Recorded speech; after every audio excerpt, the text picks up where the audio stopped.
Hi everyone, I'm Tamsin from Babbling Books, and today I want to talk to you about one of my all-time favorite authors and my favorite books of his, and that is Neil Gaiman.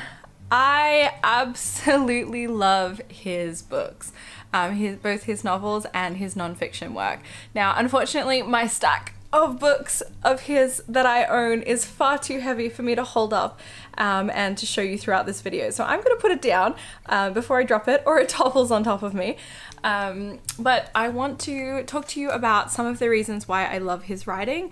And I know that he's written lots and lots of books, so I get questions from people asking, where should I start? What books of his should I start reading? Which are your favorites? And which ones are suitable for different types of audiences? So I'm going to go through those.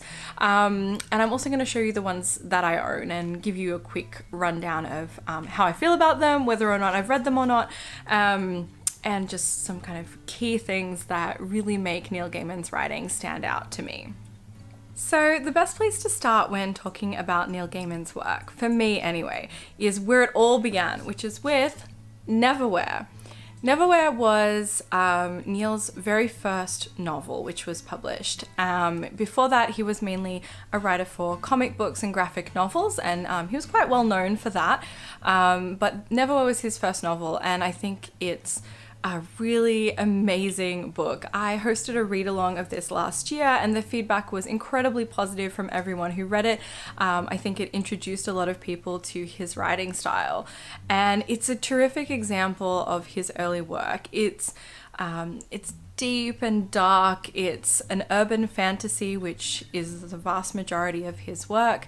It deals with themes of loneliness, of self, of friendship, of love, and it blends together the very, very mundane elements of real life and the life that we all experience with these beautiful, fantastical worlds, which are described in very sparse detail. You know, he's not one for flowery language and overwhelmingly purple prose. He uses very simple descriptions and witty, funny plays on words to capture people's attention and to give them a real sense of the world that he's trying to create. And I think that's a real talent and skill of his, and it's something that draws me over and over again to his writing. So if you're looking for a place to start with Neil Gaiman's writing and you're comfortable with reading urban fantasy, which is not specifically aimed at young adults, there is a little bit of swearing in this, and the main character is sort of in his late 20s, I think, or early 30s, so not a teenager, then I think Neverwhere is the perfect place to start. It's just a beautiful introduction to his writing style, and of all of the books that I've read of his, it's definitely my favorite. The next thing that I love, and what really draws me as well to Neil Gaiman's writing, is his ability to play with humor and very serious issues or serious situations and serious character development, but also to do that in a very playful way, which makes us all laugh at the absurdity of our world. And a great example of that is Anuncios. Now, I have 2 copies of this. This is my boyfriend's, this is mine. I love this book. It's hilarious, it's a little bit dark, it's sometimes sassy, sometimes funny, and I think it's a great example of his writing. I'm really looking forward to rereading this soon, just because it's one of those books where I think it deserves a reread. It's probably been about 8 or 9 years since I read it, and I think it's a great example of his work. It also connects with another one of his books, which I love very, very much, which is American Gods. So they're set in a similar universe. There is some slight overlap of characters, though you don't need to read one to understand the other. I think I would recommend reading American Gods before reading Anuncios, but it doesn't make a huge amount of difference which one you choose to read first. American Gods is probably the most famous of Neil Gaiman's novels, and it's about to be made into a TV series, the casting of which looks brilliant, and I can't wait to see how it translates onto the screen. American Gods is basically about modern and historical gods who've been worshipped in different ways, and also some of the more, I guess you could call them modern gods of commercial products and industry and that kind of thing, as though they were personified. And it becomes this sort of road trip novel, and I don't want to really talk about it too much and give anything of it away, but it's a really beautiful exploration of American culture, and I think that it's a really great book. There is a very interesting and somewhat scathing review that I wrote of it while I was at university, which is up on my blog. I'll put a link to it down below if you're interested in reading that and seeing an insight into university-aged me's thought process when it came to reviewing books. I think I was a little bit harsh on it, and it is definitely a book that I remember fondly and is probably also due for a reread soon. So if you're looking to explore some of the more fantasy elements of Neil Gaiman's writing or the humorous side, I think American Gods or Anansi Boys are great places to start.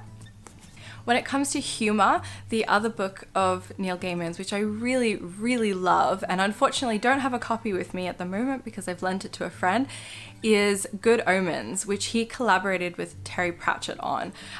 It's hilarious. I think it's probably the funniest of all of his books, and part of that is the influence of Terry Pratchett in the writing of that. It's influenced a bunch of different movies and TV series, most particularly the movie Dogma, which is very, very funny and a great companion to Good Omens. So if you're after a laugh, if you love Terry Pratchett and want to ease your way into Neil Gaiman, or the other way around, if you love Neil Gaiman's work and you'd like to test out a little bit of Terry Pratchett's humor and are a bit intimidated by the whole Discworld series and just the sheer volume of books in it, then Good Omens is a great place to start as well. Neil Gaiman also writes some fantastic books for younger readers. The Graveyard Book, which I think is suitable for any age, but really is a middle grade novel. It's such a lovely story. It's really touching and humorous, and it's just a gentle kind of tale about growing up in a graveyard, which I think typifies Neil Gaiman's creative imagination and his wonderful way of seeing the world that really connects with children without being patronizing. It's like he truly understands and remembers what it was like to be a child.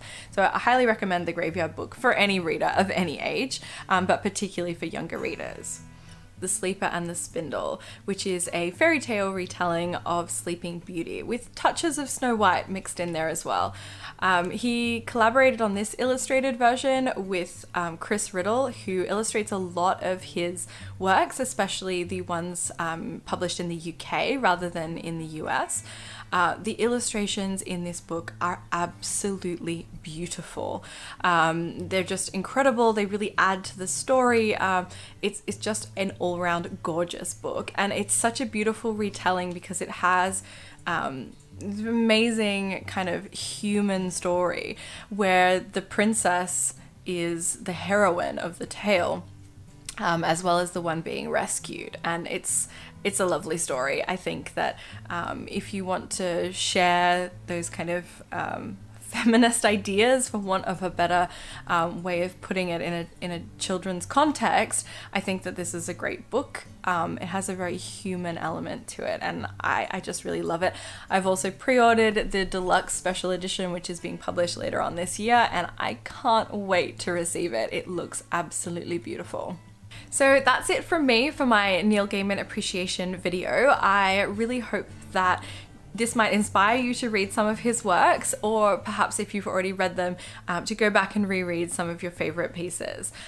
If you've read something by Neil Gaiman that I haven't read yet, please let me know in the comments below. I'd love to check it out. Or if based on this video you decide to pick something up, fingers crossed it'll be Neverwhere and we can talk about it and we can talk about my love for it. Let me know in the comments below or send me a message on Instagram or Twitter. I always love to talk to you. Happy reading!